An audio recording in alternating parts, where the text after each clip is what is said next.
Hi guys, DevilHunterXYZ, and today I had another movie review, and for this time around I decided to go with Sonic the Hedgehog.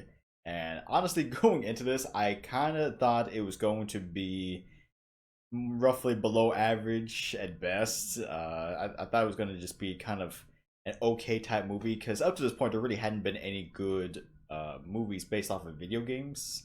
And surprisingly, I was actually proven wrong, as even up to this point, Sonic the Hedgehog it was considered a box office success and considered probably one of the best movies based off of video games pretty much ever created at this point. So yeah, let's dive right into it.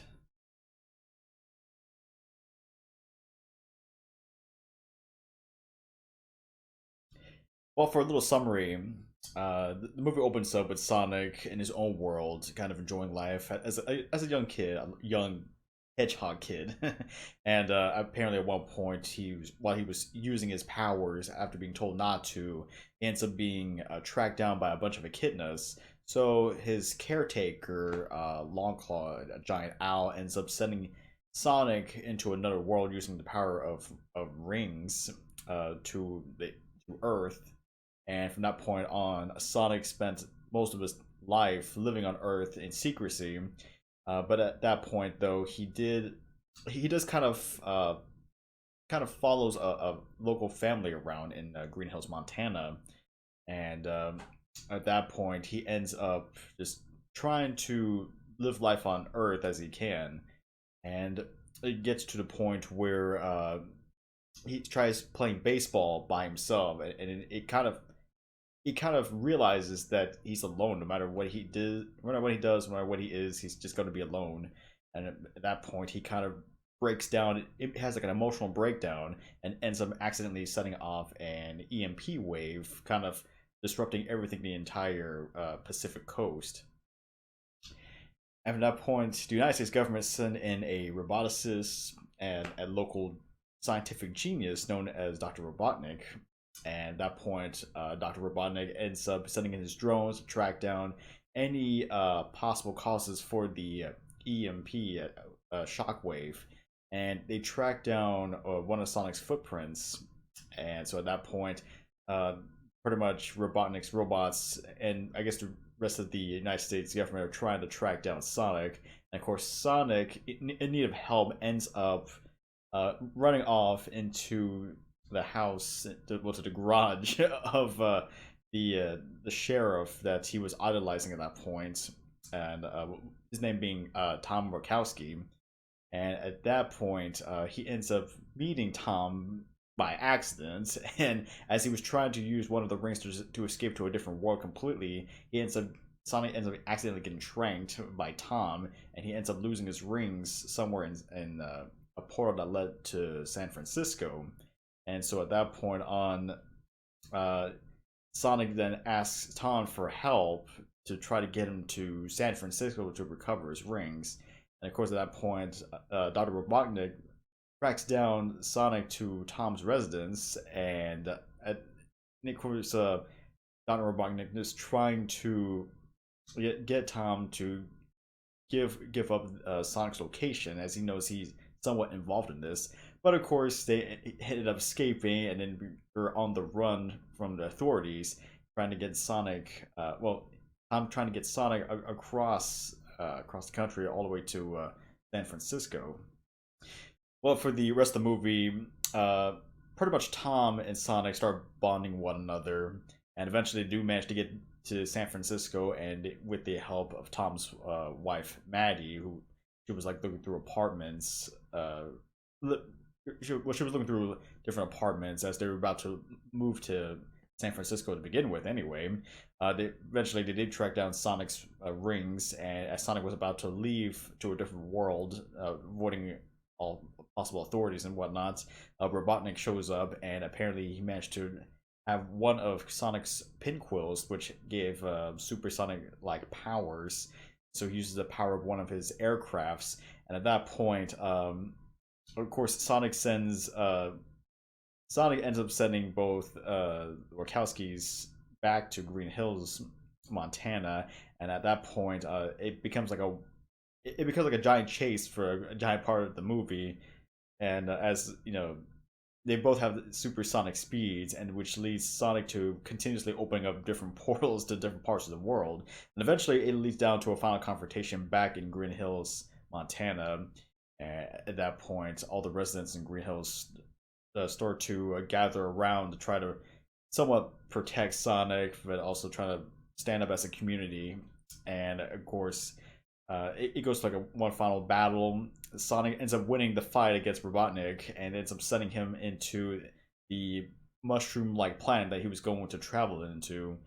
And at that point, the Wachowskis ends up, I guess you can say, adopting Sonic as part of his part of their family, and that's pretty much how the story ends up. Of course, you do see end screen credits of Robotnik in the Mushroom Planet, looking like his traditional Dr. Eggman self, as he since being a local genius, a scientific genius, he knows he's gonna find a way off of that planet no matter what it takes. And at the very end of it all, you do see a small glimpse of Tails actually appearing in the human world, and he's trying to track down Sonic for quite possibly a sequel to this movie.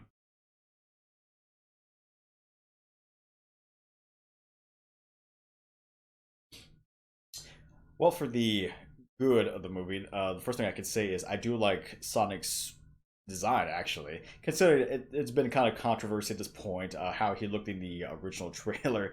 If any of you seen the original trailer, I mean, I honestly couldn't even tell what that really was. It looked nothing like Sonic, and I would say it was like a grotesque monster.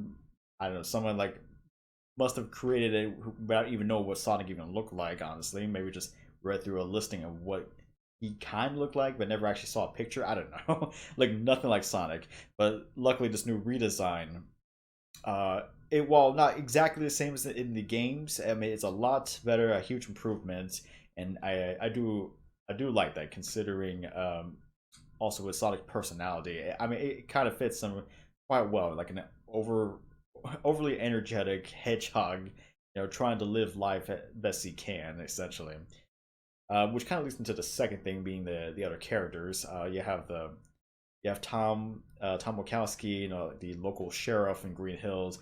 He honestly just wants to move on so that he can move on to San Francisco, and originally so that he can actually help save people. And of course, it was Sonic at the very end, really, that kind of made him want to stay in Green Hills. As I guess Sonic kind of teaches him that no matter how big or small the community, everyone needs his help. Everyone seems to know each other, and kind of became like the focal point. One of the I guess one of the best reasons for Green Hills, Montana. And then of course, you had Maddie, his wife, being a local veterinarian. She, she ends up being like a kind of a caring person, for Sonic, trying to help him out as well. Then of course you have Dr. Robotnik being played by Jim Carrey, and honestly, I would say it's a good fit, considering Robotnik's character throughout the games. Kind of the over the top scientific genius, and honestly, I think Jim Carrey played it pretty well. Honestly, I guess for that moment, though, Jim Carrey was more acting like Jim Carrey, kind of how he was like maybe in The Mask and stuff like that. So I mean, overall, just a really good fit. The third thing I would probably say is the all the humor and references that are thrown into the movie itself. I mean, throughout the bits, while this is kind of I wouldn't say for a kids movie, it's more like just a general family flick, I guess. It still was pretty entertaining. It has like the somewhat comedic moments throughout the entire film.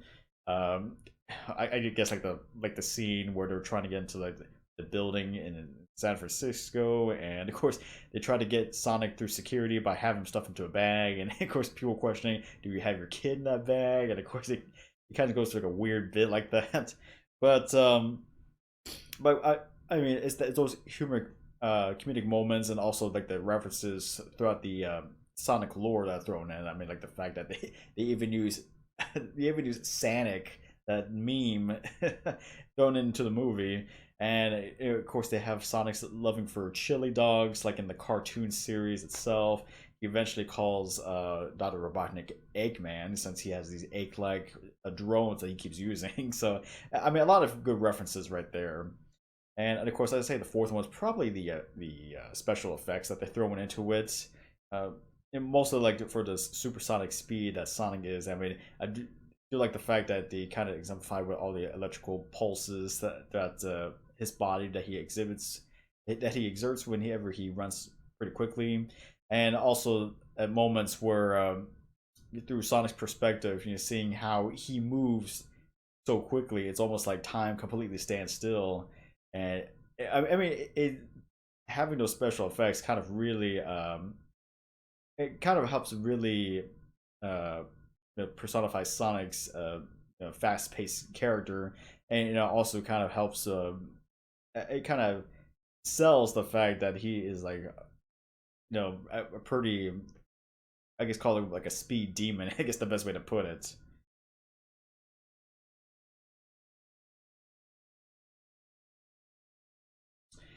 Well, for the bad, I mean, to be honest, there really aren't too many things wrong with this movie, in my honest opinion. I mean, at this point, really nitpicking, I would say maybe, I guess for one thing, the story itself. Granted, it's a pretty basic plot.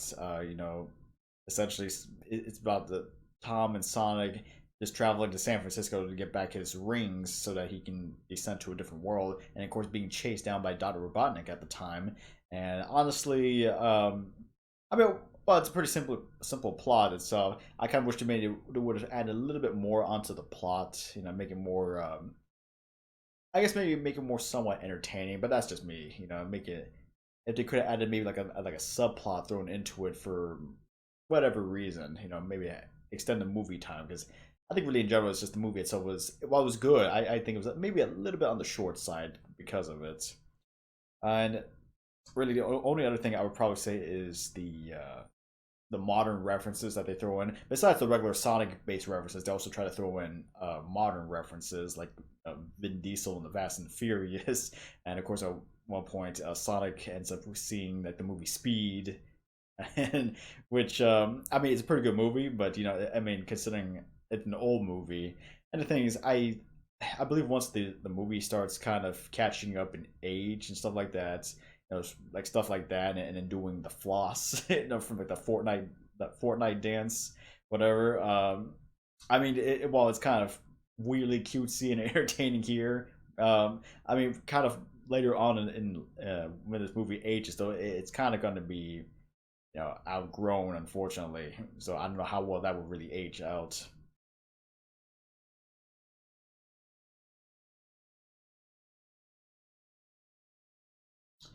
Well, overall, I'd say Sonic the Hedgehog. I think it actually did an amazing job. I mean, more than I expected. Kind of really went above the expectations for what I thought it was going to be a.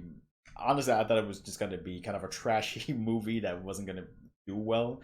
But I mean, it proved me wrong. I guess this is one of those rare instances where a a video game movie actually is successful, and who knows, it might be the start of something new. Again, considering how the movie ended, with Tails showing up in the human world trying to track down Sonic. I mean, it's a possibility, uh, possibility that there could be like an actual franchise built upon this. Who knows?